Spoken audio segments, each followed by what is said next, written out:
नमस्कार दोस्तों, जैसा कि आप लोगों को पता है कि मैं अपने गिरिनगर बस्ती के लिए जा रहा हूं। तो अभी रात के करीब 3 बजे के आसपास मेरी ट्रेन पहुंचेगी और उसके बाद में फिर मैं तकरीबन 5-5:15 बजे 1-1.5 घंटा मैं वहाँ पर वेट करूँगा।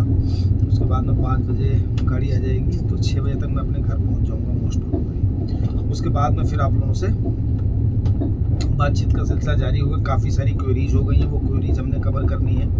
काफ़ी सारे जवाब हैं वो आपको देने हैं, लेकिन बस सिर्फ और सिर्फ इतना ही कहना है कि अभी आप लोग बजट का इंतजार करिए, क्योंकि बजट एक ऐसा मुद्दा है और कंपनियों के रिजल्ट जो कि एक टर्निंग पॉइंट साबित हो सकते हैं। अभी देखो काफ़ी सारे ऐसी चीज़ें निकल करके आ रही हैं कि जिसमें जो कदम सेबी ने उठाए हैं वो कहने का तो तात्पर्य हो रहा है कि वो रिटेलर्स का ध्यान रख रहे हैं, लेकिन जो बंदे ट्रेड कर रहे हैं, और मैं इस पर अपनी अगर राय हमारी कहिए तो मैं अपनी राय यही देना चाहूँगा कि 99% लोगों का जैसा कि मानना है कि मार्केट में नुकसान करके जाते हैं। तो जो भी स्टेप्स उठाए जा रहे हैं मैं उसे पॉजिटिव वे में ही लूँगा।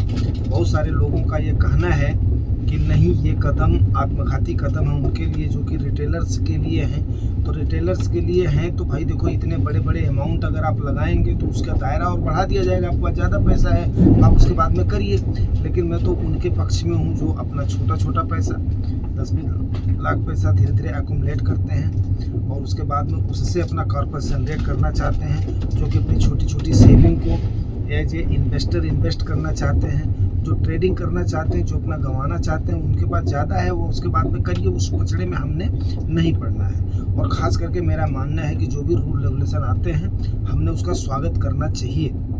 रही बात कि हमें हड़प में आपको मैंने पहले ही बताया हुआ था कि मैं यूपी का रहने वाला हूँ और हमारे यहाँ पर एक हड़प नीति चलती है और उस हड़प नीति के मैं हमेशा ही खिलाफ रहा हूँ, क्योंकि मैं एक जमींदारी परिवार से बिलोंग करता हूँ। और उसके बाद में हमने जो देखे हैं बहुत सारे लोगों का पतन, उस समय तो लोगों को लगता है कि हम गलत तरीके से पैसा कमा ले रहे हैं या हम ये कर ले रहे हैं, लेकिन उनकी आने वाली पीढ़ी दर पीढ़ी उस चीज़ को भुगतती है। तो मेरा ये मानना है कि अगर हम सही तरीके से किसी चीज़ का मतलब जो है ये उत्सर्जन करेंगे, मतलब उसका उपार्जन करेंगे, तो वो हमारा ड्यूरेबल होगा, पीढ़ी दर पीढ़ी हमारा टिकाऊ होगा।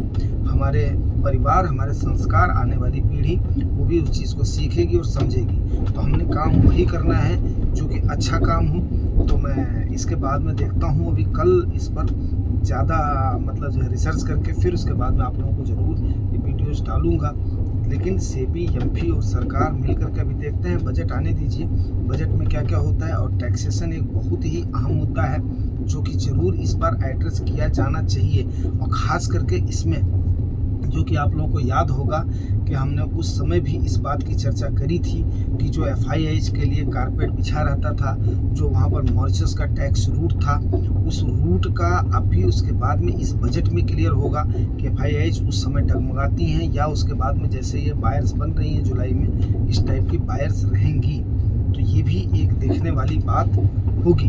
तो अभी ये सारे बहुत सारे मुद्दे हैं जो कि चर्चा के हैं। वहीं पर ही इक्विटी में क्या कुछ लिबर्टी की जा सकती है जो रिटेलर्स के लिए, या कोई ऐसा काम किया जा सकता है कि जिसकी वजह से आपको ऐसा कुछ नियम आएगा कि रिटेलर्स का हित सद है, या जैसा कि बाहर निकल करके आ रहा है। देखो म्यूचुअल फंड पे मैं तो बता रहा हूँ, आपका फंड मैनेजर आप उसको दे रहे हैं, हम लोग तो सेफ एंड साउंड है। लेकिन अब बहुत लोगों का ये मानना है कि बड़े बड़े लोग इसमें शामिल हैं जो कि नियम को बनवा सकते हैं, जो कि वहाँ से पास करवा सकते हैं। वो लोग चाह ही नहीं रहे हैं, एक्चुअली उनको एंट्री करने का मौका नहीं मिल रहा है, तो जिसकी वजह से वो लोग रिटेलर्स के ऊपर नकेल कसने के लिए ये सारे कानून ला रहे हैं। इन कानूनों पर बृहद रूप से कल चर्चा करेंगे। तो अभी आप लोगों को ये वीडियो मिल जाएगा रात के करीब 11-11:30 बजे तक। आज वैसे भी छुट्टी का दिन था तो कोई सेशन तो था नहीं, क्वेरीज मैंने कवर नहीं कर रहा हूँ मैं। और उम्मीद करता हूँ कि जानकारी आपको अच्छी लगेगी, क्योंकि ऐसे समय पर भी आपसे थोड़ा सा मिलना, रूबरू होना, वो भी एक सौभाग्य की बात होती है। मेरी कोशिश हमेशा यही रहती है दिल से और मन से कि ताकि मैं आप लोगों को अच्छी से अच्छी जानकारी दे सकूँ। अब ठीक है, मिलते हैं फिर सवेरे जब मार्केट भी ऑन रहेगी। और सारी नई जानकारियों के साथ। हाँ, जिनकी क्वेरीज हैं कल मैं पक्का खबर करूँगा। कल का मेरा कोई भी प्रोग्राम नहीं है परसों से, क्योंकि कल मैं अपनी माँ के साथ पूरे दिन में बिताऊँगा। परसों से उसके बाद में मैं थोड़ा सा बिजी होऊंगा। काफ़ी सारे काम होते हैं, वकील साहब मास्टर साहब वगैरह मेरे लिए अपना पेंडिंग करके छोड़ते हैं। आएंगे तो देखेंगे, बहुत सारे लोगों से मिलना जुलना रहेगा। बैंकिंग का काम है, ऑफिशियल काम है, कलेक्ट्रेट का है, तहसील का है, तो ये सारी चीज़ें देखनी रहेंगी। वकीलों वगैरह से भी मिलना रहेगा, जितने भी सारे मुद्दे हैं उसको सब सॉल्व करना रहेगा। बहुत बिजी शेड्यूल हो जाएगा परसों से, लेकिन ये है कि कल मैं ज़रूर आप लोगों के लिए पूरे दिन निकालूंगा। कंप्लीट क्वेरीज को सोच रहा हूँ कि कल ही 2-3 उसमें मैं करके निकाल दूंगा, और उसके बाद में इस पर भी एक चर्चा जरूर करेंगे। इसके साथ ही दोस्तों अभी स्टॉप करते हैं और फिर मिलते हैं अगले सेशन में। थैंक यू वेरी मच, आप लोग अप्रिशिएट बहुत कर रहे हैं, उसके लिए बहुत बहुत आभारी हूँ। और ख़ास करके मैं अपने गृहनगर में पहुँच रहा हूँ तो अच्छा भी लग रहा है। यस, ठीक है ना।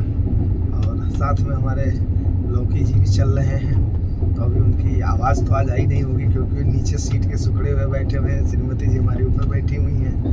तो ये 2 सीटर का बस इतनी की नीड थी, तो 4 सीटर हम क्या करते, फालतू में पैसा बेचता। तो 2 सीटर का हमारा एक ये अपना कूपे है। इस कूपे में हमारे लौकी नीचे हैं, यहाँ मैं हूँ, ऊपर हमारी श्रीमती जी हैं। बस चल रहे हैं, फिर मिलते हैं, ठीक है, कल के सेशन में। Thank you very much.